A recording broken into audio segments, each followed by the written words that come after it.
Estou aqui essa manhã para compartilhar com vocês uma palavra, para compartilhar com vocês das coisas que Deus tem falado comigo nesses dias. E antes dessa palavra ser para vocês, ela foi para mim. Antes disso, eu acredito que ela vai falar com vocês, mas essa palavra primeiro ela gerou transformação em mim. De muitas vezes coisas que eu entendo que eu preciso mudar, coisas que eu preciso fazer, decisões que eu preciso ser assertivo. E Deus ele me confrontou muito nisso. E eu queria compartilhar com vocês essa palavra. Se vocês estiverem anotando, o tema dela é a mudança necessária para viver a vontade de Deus. A gente, durante a nossa vida, a gente passa por grandes mudanças, não passamos? Às vezes a gente muda de emprego, às vezes a gente muda de casa, às vezes a gente muda de ambiente, literalmente, quando nós decidimos sair do mundo e ter um encontro com o Senhor. E nós decidimos viver a vontade dEle. Mas muitas vezes nós não entendemos o que isso realmente significa. E eu queria compartilhar com vocês a história de um homem que ele passou por esse processo, que ele esteve durante um momento que ele foi desafiado a uma jornada, a decisões que ele teve que tomar, a mudanças que ele teve que fazer, a posições que ele teve que ter para poder viver aquilo que era a vontade de Deus para ele, amém? Esse homem que eu vou falar é sobre Eliseu. Quem já ouviu falar de Eliseu? Já ouviram falar de Eliseu? Eu falo que com as pessoas com quem eu converso, meus amigos, que a história de Eliseu é uma história que ela fala muito comigo. É uma história que ela mexe muito comigo. Porque muitas vezes eu queria ser como Eliseu em determinados momentos, mas eu não consigo. Muitas vezes eu queria ter essa disposição que ele teve em certos momentos para fazer o que era necessário. E muitas vezes eu me pego em momentos pensando se eu não deveria retornar ou retroceder. Então essa palavra ela fala muito comigo, ela mexe muito comigo. E eu vou falar sobre 4 lições que nós podemos aprender com Eliseu. Quero que vocês repitam comigo. A primeira é decisão, aliança, resistência e aparência.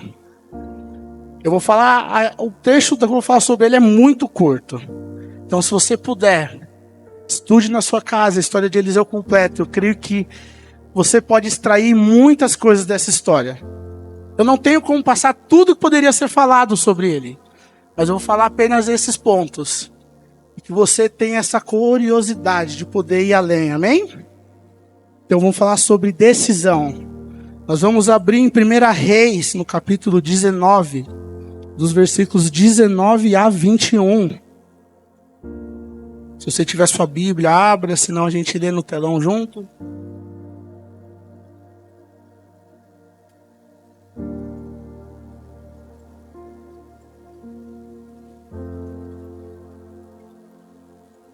Começa assim. Então Elias saiu de lá e encontrou Eliseu, filho de Safate. Ele estava arando com 12 parelhas de bois e estava conduzindo a 12ª parelha. Elias o alcançou e lançou a sua capa sobre ele. Eliseu deixou os bois e correu atrás de Elias. Deixe-me dar um beijo de despedida em meu pai e em minha mãe. Disse, então irei contigo. Vai e volte, respondeu Elias, pelo que lhe fiz. Eliseu voltou, apanhou a parelha de bois e os matou. Queimou o equipamento de arar para cozinhar a carne e a deu ao povo e eles comeram. Depois disso, partiu com Elias e se tornou o seu auxiliar. A gente começa nessa parte. A gente sempre fala sobre a coragem que ele teve naquele momento onde ele foi chamado para algo. E ele estava ali na vida dele, fazendo as coisas do cotidiano dele. E aí quando Elias passa e convida ele, porque Deus já tinha falado com Elias sobre ir a Eliseu. E Eliseu estava ali, trabalhando na sua vida, fazendo suas coisas, e rapidamente ele entende que aquilo era a vontade do Senhor para ele. Rapidamente, sem demora, ele volta, ele fala: eu vou, mas eu vou me despedir dos meus pais. Eu vou queimar aquilo que me traz segurança. Porque às vezes a gente olha essa história e a gente não para pensar nos detalhes que tem nela. Sempre quando eu vi essa história eu falo: mano, ele matou um boi e um equipamento de arar a terra e foi embora. Mas se você ler, na verdade ele tinha 2 bois para cada equipamento. E ele tinha 12 equipamentos. Então ele tinha 24 bois, na qual ele arava a terra dele. Olha o tanto que ele abriu mão. Quando ele entendeu que aquilo era o propósito do Senhor. Em nenhum momento ele questionou e falou: será que isso mesmo que eu tenho que fazer? Será que isso é realmente a vontade? Será que não é da minha cabeça? Não, e diante daquele momento ele volta e ele fala: eu vou acabar com o lugar onde me traz segurança. Eu vou acabar com esse lugar aonde, se não der certo esse caminho, eu volto. Porque Elias, ele era um profeta. Eliseu estava sendo chamado para ser profeta. E se não der certo, ele fala: se não der certo, eu volto. Eu tenho boi, eu tenho parelha, eu tenho terra, eu tenho tudo. O que ele faz? Eu vou acabar com o caminho de volta. Eu vou anunciar às pessoas com quem eu vivo que essa vida acabou. Eu vou anunciar às pessoas com quem eu ando que aquele Eliseu que arava a terra, ele já não existe mais. Fala que ele destruiu as parelhas, ele matou os bois. Fala que ele assou a carne, eles comeram, ele se despede dos pais e vai embora. Ele está dando adeus à velha vida e falando para todo mundo: aquele cara que você conhecia do passado, ele não existe mais. Sabe, quando nós temos um encontro com o Senhor, o que o Senhor nos pede é para falar: esse é o meu caminho. Se despede das pessoas que você conhece e fala: sabe, aquele Pablo que você conhecia antes morreu. Daqui para frente é outro Pablo. Tiago que você conhecia antes morreu, não é mais esse Tiago, é outro Tiago. Muitas vezes a gente vem para a igreja, a gente começa a caminhar com o Senhor, mas nós temos uma dificuldade real de dizer para as pessoas que quem você era já não existe mais. De que aquela pessoa que tomava certas decisões já não é mais essa pessoa. De que você queimou os caminhos que te traziam segurança. De que você entregou aquilo que era o seu chão, o seu porto seguro. De que desse momento em diante o que você vive é a vida do Senhor. Deixa eu te falar uma coisa. A gente tem um hábito de sempre manter um lugar de segurança para nós. E o que o Senhor nos pede, assim como essa viúva que o Marco falou na oferta, é para entregar tudo. Ainda assim que o tudo não seja quase nada. Porque muitas vezes nós até achamos que nós temos algo para entregar, mas às vezes é quase nada. E ele fala: eu não estou preocupado com o tanto, eu quero tudo. Mesmo se tudo for só 2 moedas, é esse tudo que eu quero. É o que está no seu coração. Isso fala muito comigo. Isso mexe muito comigo. O quanto é difícil a gente abandonar o nosso porto seguro. O quanto é difícil a gente realmente confiar que daqui em diante a nossa vida vai ser guiada pelo Senhor. De que as nossas necessidades, elas vão ser supridas pelo Senhor. Lá no Salmo 121, escrito por Davi, ele fala: da onde vem o meu socorro?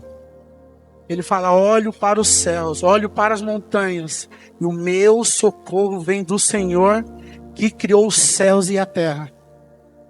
A gente fala desse momento sobre Davi, mas a gente esquece de esquecer o contexto. Davi, ele estava num momento muito difícil no deserto. Samuel, um profeta, uma das pessoas que era próxima dele, havia morrido. E ele se vê num momento ali desamparado. Eu imagino o que passa pela sua cabeça nos momentos onde as coisas não vão bem. Onde você olha e fala, e agora o que eu faço? Muitas vezes nós temos esse porto seguro para onde voltar. E ali, como Eliseu, ele fala, eu não quero ter um lugar para voltar. E a gente precisa ter a mesma atitude que Davi teve. De olhar e falar, o meu seguro, a minha salvação, o meu socorro, as coisas que eu preciso, elas não vêm dessa terra. Eu olho para o monte, eu olho para os céus. E tudo que eu preciso está aí no Senhor. Amém? A segunda coisa que a gente aprende com ele é sobre a aliança. É algo muito importante para que a gente possa ter essa caminhada com o Senhor. Lá em 2 Reis, no capítulo 2, versículo 1.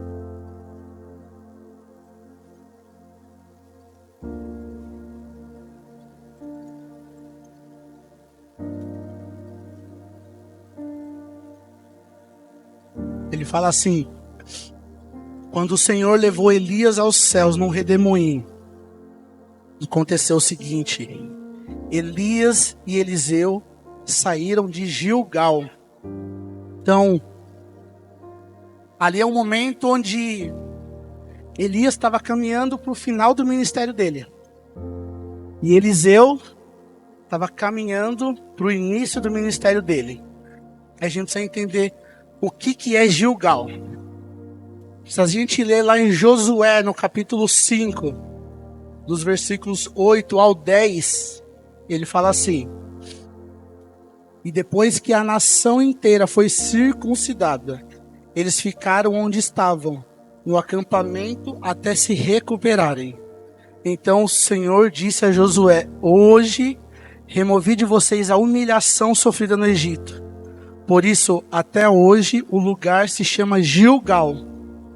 Na tarde do 14º dia do mês, enquanto estavam acampados em Gilgal, na planície de Jericó, os israelitas celebraram a Páscoa. Então Gilgal fala de circuncisão e Páscoa. Ele fala sobre aliança. Uma aliança com o Senhor. Então, muitas vezes o nosso caminho, por onde nós vamos começar a viver a vontade do Senhor, ela começa numa aliança com o Senhor. Ela começa em a gente verdadeiramente se entregar ao Senhor. E aí, o que a gente fala sobre aliança? Aliança é algo que não pode ser desfeito. Casamento é basicamente uma aliança. De um homem e uma mulher se unem. E a gente, até muitos anos atrás eu não entendia. Quando eu fui casar, eu falei, eu vou fazer um casamento no civil só, que vai ser baratinho, né? E é isso aí. Na época, os meus líderes falaram, eu acho importante você fazer um casamento na igreja. Nem que seja para poucas pessoas. Porque o casamento no cartório, ele é um contrato. E um contrato pode ser quebrado. Mas diante do Senhor, você não está fazendo um contrato, você está fazendo uma aliança. E uma aliança até a morte. Então ele falou, o seu casamento, ele só vai ser abençoado se for diante do Senhor. Porque diante dos homens ele pode acabar a qualquer momento. Então eu entendi isso e eu falei, uau. Então a minha aliança ela tem que ser diante do Senhor. E a gente precisa entender que quando nós fazemos uma aliança com o Senhor, assim como num casamento, a gente fala, ó, você está com você na alegria e na tristeza, na riqueza e na pobreza, na saúde e na doença. E os dois entram compartilhando tudo que tem. Se um tem casa, um tem carro, um tem dívida, vira tudo de um só. E Deus ele fez uma aliança com a gente que não tinha nada para entregar para ele. Pensa numa aliança ruim que Deus fez com a gente, né? Que ele fez uma aliança onde ele vai entrar com tudo. Onde nós não temos nada para entregar. Mas ele tem tudo para entregar a ele. Ele tem tudo a entregar para nós. onde Ele é quem cuida de nós. E tem um texto que eu gosto muito, porque a gente muitas vezes olha a aliança com o Senhor como alguém que vai ter muitos benefícios, né? Mas não foi isso que o Senhor prometeu. Ele prometeu que nessa aliança nós seríamos vitoriosos ao final. Ele não prometeu que seria fácil. Ele falou, vai ser difícil. Vai ter momentos em que vocês vão pensar em desistir. Vai ter momentos em que vai ter pressão. Mas ele fala, mas no final disso, vocês serão vitoriosos. E esse é um caminho que nós cristãos precisamos entender. A aliança é algo extraordinário. Eu falo que quando a gente entende o que é aliança, a gente verdadeiramente entende qual que é o poder que nós temos. Uma história que eu gosto muito sobre Davi, fala que ele foi levar marmita aos seus irmãos, e estava todo o exército de Israel ali, e estava Golias afrontando todo mundo. Davi chegava e falou, o que está acontecendo, cara? Aí Davi, quem lembra o que Davi fala quando ele vai enfrentar Golias? Ele fala, quem é esse incircunciso? Ele fala, eu não sei o tamanho, eu não sei as armas que ele tem, mas eu sei de uma coisa, ele não tem aliança com o Senhor. A aliança do Senhor quem tem sou eu. Eu sei o resultado, pode ser difícil, o problema pode ser grande, pode ser demorado, talvez vai ter pressão, mas ele está falando, mas eu sei que a vitória é minha no final. Ele fala, quem é esse incircunciso? Ele não tem aliança com o Senhor, eu tenho aliança com o Senhor. Você falar que a caminhada de Davi foi fácil, não foi. Mas quando você entende o que você tem com o Senhor, eu vejo que isso é uma das coisas, porque as pessoas falam que Davi era um homem segundo o coração de Deus, porque ele entendeu que ele tinha com o Senhor uma aliança, e de que ele não tinha nada para entregar, que tudo vinha do Senhor. Queria ler um texto com vocês, ele fala muito comigo, ele está lá em Romanos, no capítulo 8, dos versículos 32 ao 39. Toda vez que eu leio eu falo, isso é aliança com o Senhor. Ele fala assim, aquele que não poupou o seu próprio filho, mas o entregou por nós, como não nos dará juntamente com ele de graça todas as coisas? Quem fará alguma acusação contra os escolhidos de Deus? É Deus quem os justifica. Quem os condenará foi Cristo Jesus que morreu, e mais, que ressuscitou e está à direita do Pai e intercede por nós. Quem nos separará do amor de Cristo? Será tribulação, angústia, perseguição, fome, nudez, perigo ou espada? Como está escrito, por amor de ti enfrentamos todas essas coisas, enfrentamos a morte todos os dias. Somos considerados como ovelhas destinadas ao matadouro. Mas em todas essas coisas somos mais do que vencedores, por meio daquele que nos amou. Pois estou convencido que nem a morte, nem a vida, nem anjos, nem demônios, nem o presente, nem o futuro, nem quaisquer poderes, nem altura, nem profundidade, nem qualquer outra coisa na criação será capaz de nos separar do amor de Cristo Jesus, nosso Senhor. Quando a gente fala de aliança, a gente fala que nada pode nos separar do amor de Deus. Ainda que Ele te dê todas as coisas, ou ainda que você passe por todos os problemas, nada pode te separar do amor de Deus. A aliança é isso. Não tem nada que pode nos separar. Então, quando nós fazemos uma aliança com o Senhor, nada mais pode nos separar do Senhor. Nada pode nos tirar do Senhor. Amém? Segunda lição que eu queria falar sobre Eliseu. Ele fala sobre resistência. Então vamos lá. Qual que é a primeira? A segunda? Então a terceira, resistência. Isso está lá em 2 Reis, capítulo 2, versículo 2. Fala assim: e no caminho disse Elias: fique aqui, pois o Senhor me enviou a Betel. Eliseu, porém, disse: juro pelo nome do Senhor e por sua vida, que não te deixarei ir só. Então foram para Betel. Tem uma palavra aqui que é muito importante, que é fica aqui. É engraçado que quando nós começamos a nossa caminhada cristã, dificilmente as pessoas vão, é difícil você encontrar pessoas que vão falar: ó, não vai para a igreja não, hein? Não vai. Porque as pessoas até veem algo bom em você ir para a igreja. Mas quando você começa a se envolver, as pessoas vão falar: será que isso está fazendo bem para você?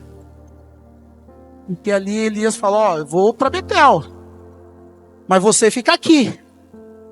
Mas me fala, se ele ia ser profeta depois de Eliseu, qual que era o sentido dele ficar em Betel? Muitas vezes na sua casa as pessoas até falam: ó, legal, você indo para a igreja, você está mudando. Mas para que você vai no GC, cara? Pô, domingo, você já vai para lá todo domingo. Para que você vai no GC lá? Cara, mas você vai no domingo, você vai no GC, agora você vai fazer curso também. É melhor separar, cara. Eu acho que esse negócio não vai dar certo. E a nossa caminhada, a gente precisa ter resistência. A gente precisa resistir a não ficar parado. Porque ficar parado é fácil. A gente precisa ter essa força para não ficar estagnado. Porque as pessoas, elas não vão querer que você saia da igreja. Mas elas não vão querer que você se envolva com a igreja. Elas não vão querer que você faça parte do corpo. Muitas vezes até nós mesmos colocamos essa resistência. Fala: não, eu tenho muita coisa para fazer. Não, eu já faço, eu trabalho, eu tenho casa, eu tenho filho. Eu tenho um marido lá que dá um trabalho em casa. Não, vou ir para ajudar na classinha para quê, meu? Eu vou vir orar com as mulheres da intercessão para quê? Eu já tenho um monte de coisa para fazer. Mas por que você não está fazendo aquilo que você tem que fazer? Porque você, tão rapidamente, você desiste diante daquilo que o Senhor põe diante de você. Ou você resiste diante do Espírito Santo, que chama você a participar de algo.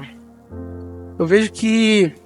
Eu lembro que eu fiquei uns 2 anos afastado da igreja, pela pandemia, e eu voltei. Eu lembro quando eu voltei, eu até falei pro pastor: ó, eu vou, mas não... Vai ficar no banco aí, tranquilo, só vim de domingo de vez em quando, né? Eu não quero muito não, já fui líder de célula, já fui discipulador, já não aguento mais. Encontro, não quero nem saber de encontro, pastor. Não quero nem ver esse negócio de encontro na minha frente, não. Mas eu não consigo resistir ao Senhor. E o meu clamor é para que vocês também não consigam resistir ao Senhor. Para que vocês não consigam resistir ao chamado do Espírito Santo em vocês. Para que vocês possam avançar no Senhor. Para que vocês possam verdadeiramente, fazer aquilo que vocês têm que fazer. Porque as coisas vão acontecer se você não fizer. Mas vai ser muito bom se você estiver fazendo aquilo que Deus te chamou para fazer. Irmãos, o Pablo hoje é o nosso ministro de louvor, o líder do louvor. Se ele não tivesse, teria ministério de louvor na igreja? Teria. Mas não teria do jeito que é hoje. A gente faz parte dessa igreja. Para ela ser viva, nós vamos entender que nós fazemos parte dela. Que nós estamos aqui dentro, interagindo com a igreja, fazendo ela crescer, porque você é importante. No material da igreja que a gente escreveu, tem uma coisa que a gente frisou muito. Você não é reconhecido na igreja pelo que você faz, mas você é reconhecido por quem você é. Quem você é mais importante do que você faz. Essa igreja tem essa cara hoje porque você está aqui. Porque se você não estivesse aqui, ela seria um pouco diferente. Talvez não seria tão alegre. Talvez não seria tão brincalhona. Talvez ela não seria tão viva. Então, quando a gente quando a gente nos impede, ou a gente deixa que as pessoas nos impeçam de fazer parte dessa obra de Cristo, alguma coisa vai faltar. Alguma coisa vai ficar incompleto. Porque você faz parte disso. Amém? E o último parte que eu quero falar é sobre aparência. Esse texto está lá em 2 Reis, capítulo 2, no versículo 4.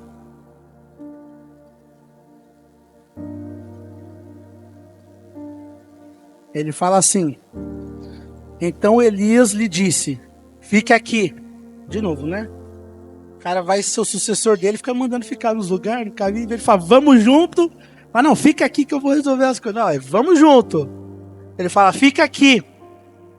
Eliseu, pois o Senhor me enviou a Jericó. Ele respondeu, juro pelo nome do Senhor e por tua vida que não te deixarei ir. Desceram então em Jericó.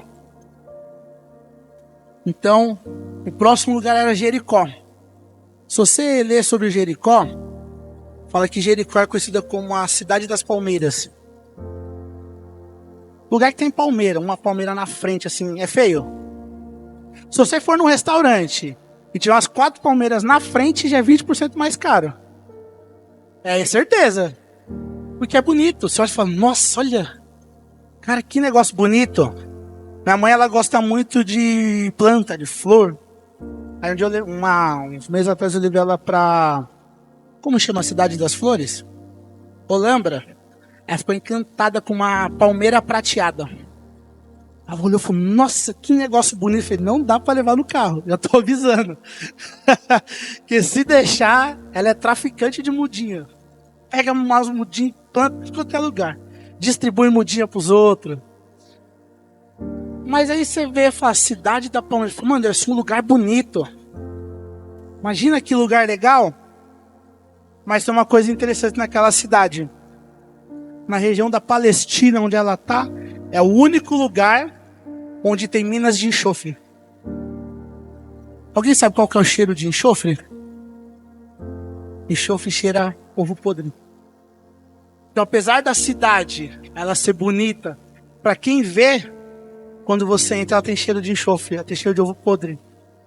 Os habitantes lá falam que a água era amarga e nada crescia na terra. Olha que interessante. A cidade, ela até é bonita, mas não é boa. Imagina se fala, não, eu tenho uma casa em Alphaville para você morar, maravilhosa, tudo planejado, porcelanato. Você não precisa acender luz, as luzes, elas acendem conforme você vai andando pela casa. Mas ela tem cheiro de carniça. Você mora lá e não tem como tirar o cheiro? Mas muitas vezes nós somos assim. Nós até parecemos bem, ou nós fingimos que nós estamos bem. Muitas vezes a gente até veste uma capa de santidade para estar aqui num domingo, ou para falar com as pessoas, mas dentro de nós não tem nada. Não tem nada. Às vezes nós somos mortos. Às vezes a pessoa fala, nossa, que pessoa bonita, mas quando abre a boca fala, misericórdia. É ruim de estar perto. Porque é a aparência. E o Senhor, Ele não nos chamou a aparência, Ele nos chamou a ser de verdade. Tem um texto em Isaías 6 que ele fala assim, Isaías foi levado aos céus, ele teve uma visão. E aí ele fala que ele viu o manto do Senhor que cobria todo o templo, os anjos, os querubins, adorando ao Senhor. Fala que ele vê o trono do Senhor. E quando ele olha, Isaías é um profeta também. Ele fala, ai de mim que sou um homem de lábios impuros. Ele fala, eu vou ser um profeta. Estou diante do Senhor, mas eu sou um homem de lábios impuros. Talvez as pessoas olhem para você e falem, uau, Michael, maravilhoso, cara. Mas aí quem anda fala, mas não é tudo isso. Eu vou te falar. O diabo, ele é bom de oferecer coisas no secreto. Mas ele é muito bom de expor para geral. O diabo, ele faz live para todo mundo e mostra quem você é. Porque no secreto ele até te oferece, mas para te expor, ele vai te expor para todo mundo. E o Senhor, Ele nos chama a andar uma vida de transparência com Ele. De verdadeiramente a gente mostrar quem nós somos. Não mostrar quem nós parecemos. Que nem quando Jesus está lá, andando com os discípulos, está no capítulo 21 de Mateus, fala que ele olha uma figueira, toda cheia de folhas, toda bonita, e fala, vou pegar um fruto. E aí fala que quando ele procura não tem nada. Não tem nada ali. Ela só era bonita. E aí muitos dizem, mas não é época de fruto. Mas se não é época de fruto, por que ela está bonita? Porque ela só parecia. Fala que o que Jesus faz? Ele amaldiçoa aquela figueira e ela seca. Porque ela só parecia, ela não tinha nada a entregar a alguém. Ela não tinha nada a entregar para ele no momento onde ele queria algo. E muitas vezes, nós somos desse jeito. Muitas vezes na nossa caminhada, a gente aprende a parecer alguma coisa, em vez de ser. Muitas vezes na nossa caminhada, a gente esconde muito bem quem nós somos, para mostrar apenas aquilo que nós queremos que as pessoas vejam. O pastor sempre fala, a pastora também, o Isaías já falou, se tem alguém que conhece você de verdade, é sua esposa, né? Ela tá todo dia. Quando você namora, você até consegue esconder assim quem você é. Mas quando você casa, vai morar na mesma casa, o príncipe encantado vira um sapo rapidinho. Mas muito rápido. O pessoal fala que os problemas como que são que nem casamento é que nem sal, demora um ano. Os problemas começam a aparecer porque sal em casa demora, né? Mas não, quando você casa, às vezes no primeiro mês já fala, meu Deus do céu, quem é essa pessoa com quem eu casei? Porque ali escancara quem você é de verdade. E isso é o que o Senhor deseja de nós. Para que nós possamos verdadeiramente fazer a vontade dEle. Nós precisamos nos apresentar diante do Senhor e mostrar verdadeiramente quem nós somos. Nós precisamos ir ali mostrar as nossas debilidades, os nossos problemas, as nossas dificuldades. Nós precisamos mostrar que, por mais que as pessoas até achem que nós somos alguma coisa, que nós não somos. Eu lembro que na última imersão, veio um dos pregadores de fora e a gente estava conversando com o pessoal lá embaixo. O pastor Fred, da Rocha, né? Falei, não, que equipe maravilhosa. A gente sentou lá embaixo, conversar e tal. Ele falou, nossa, pastor, que palavra, que legal. Ele falou, não acredita nisso não. Não sou isso que vocês estão vendo. Eu falei, que é isso, pastor? Ele falou, porque é pecado a gente deixar as pessoas pensar que nós somos o que nós não somos. Eu falei, meu Deus. Ele falou, você olha pra mim e fala, até parece legal, até parece que prego bem. Fala, uau, mas ele falou, não sou isso. Isso aqui é uma imagem do que você está vendo. Eu, de verdade, sou diferente. Eu falei, não acredita nisso que você está vendo. E ele falou, e é pecado você deixar as pessoas acreditarem que você é o que você não é. E aquilo falou muito comigo. Eu falei, meu Deus. Porque a gente precisa ser de verdade. A gente precisa verdadeiramente mostrar ao Senhor quem nós somos. E não só o Senhor, nós precisamos mostrar para as pessoas também quem nós somos. Com nossas dificuldades, com nossas debilidades, com nossos problemas, porque às vezes a gente anda com as pessoas, mas a gente não mostra para as pessoas quem nós somos. Quando nós estamos tristes, a gente não fala. A pessoa fala, e aí, tudo bem, Thiago? Tudo bem, tudo tranquilo. Às vezes está um caos, a vida está desmoronando, mas você parece que está bem. E a gente esquece de mostrar verdadeiramente quem nós somos. Mas nessa caminhada, nós não podemos agir desse jeito. A gente precisa tomar a decisão de seguir ao Senhor verdadeiramente e destruir aquilo que nos poderia fazer voltar a uma vida antiga. Porque deixa eu te falar uma coisa. Você acha que Deus quer abençoar a sua vida antiga, velha, pecadora que você era? Aquele cara ruim. Eu olho pro Fábio e falo, Fábio, alguém super inteligente, mas se tiver uma meia hora de conversa com a Kelly, talvez ela conte uns podres pra gente. E aí já muda a visão. Deus, Ele quer que você destrua esse caminho de volta. Para que você não tenha um porto seguro para voltar para uma vida antiga. Ele quer uma vida nova. Nessa vida nova, Ele quer que vocês tenham uma aliança. Nessa vida nova, Ele quer que você tenha resistência para viver esse evangelho de verdade. Mas para viver esse evangelho de verdade, tem que ter transparência. Não pode ter coisas escondidas. Uma das coisas que levam hoje a igreja ser tão criticada, há muitas vezes as pessoas não querem estar numa igreja, é a falta de transparência das pessoas dentro da igreja. Elas mostram quem elas não são dentro da igreja, mas quando está fora da igreja, elas falam que são da igreja, mas elas mostram quem elas são de verdade, e elas não se parecem com Cristo. Elas não se parecem. As pessoas, quando elas olham para você, elas têm que ter fome e sede do Senhor. Elas têm que olhar para você e ansiar por querer ter a mesma coisa que você tem. Se elas olharem para você e não ter isso, tem alguma coisa errada. Porque a Bíblia fala que o mundo aguarda a manifestação dos filhos de Deus. Se lá fora as pessoas olham e elas não estão ansiosas para ter isso que você tem, que ter alguma coisa errada. Você está vivendo errado. Talvez dentro da igreja você está num caminho, mas lá fora você está vivendo na sua vida antiga. Você está fazendo aquilo que você fazia quando você não conhecia o Senhor. Você está vivendo tudo errado. E a gente precisa fazer com que as pessoas saibam que nós conhecemos ao Senhor. E aquele caminho lá atrás, ele já não existe. Amém? Eu queria que vocês fechassem seus olhos.